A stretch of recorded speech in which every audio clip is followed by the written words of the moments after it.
প্রিয় দর্শক, আসসালামু আলাইকুম। আজকে আমরা যে বিষয়টি নিয়ে আলোচনা করব তা হচ্ছে সেনাবাহিনী এবং মির্জা ফখরুল ইসলাম আলমগীরের গতকাল 23শে অক্টোবর একটি গোপন মিটিং করেন তারা।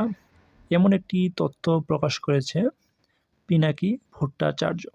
তিনি আরও বলেন 23শে অক্টোবর রাত ৮টার দিকে সেনাপ্রধান এবং বিএনপির যে মহাসচিব মির্জা ফখরুল ইসলাম আলমগীর তিনি এবং মেজর ইলাহি সাবেক তিনি সেনা কর্মকর্তা তিনিও কিন্তু এই মিটিংয়ে অংশগ্রহণ করেছিলেন।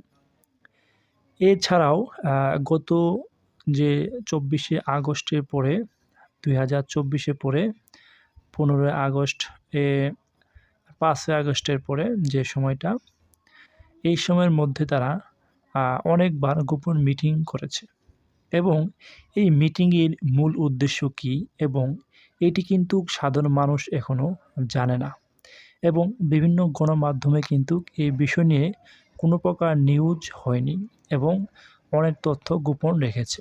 প্রিয় দর্শক, আমরা এই মিটিং থেকে একটি বিষয় বুঝতে পারি, সেটি হলো সেনাপ্রধান যখন দায়িত্বে ছিলেন সেনাবাহিনীর প্রধানের, তখন থেকে কিন্তু এদেশের গুম, খুন, হত্যাসহ বিভিন্ন ধরনের কিন্তু অনৈতিক কাজ সেনাবাহিনীর মাধ্যমে শেখ হাসিনা করিয়েছে।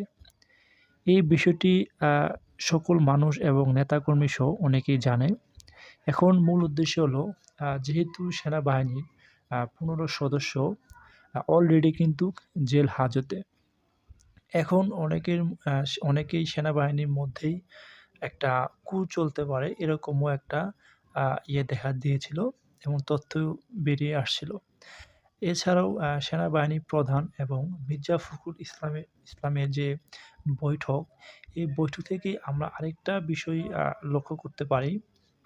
যেহেতু যদি নির্বাচিত সরকার চলে আসে তাহলে কিন্তু আপনার এই বর্তমান যে সেনাপ্রধান সে কিন্তু থাকবে না।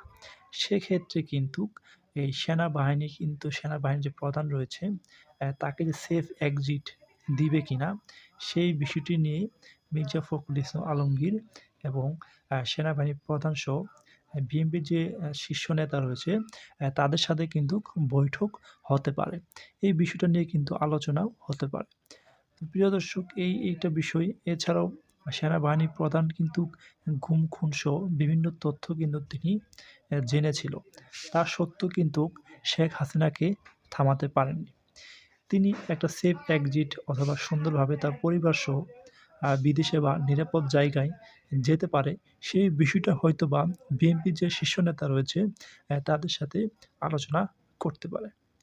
তো প্রিয় দর্শক, আজকে এ পর্যন্তই। আর নতুন কোনো তথ্য নিয়ে হয়তোবা আমরা আগামী ভিডিওতে আসব।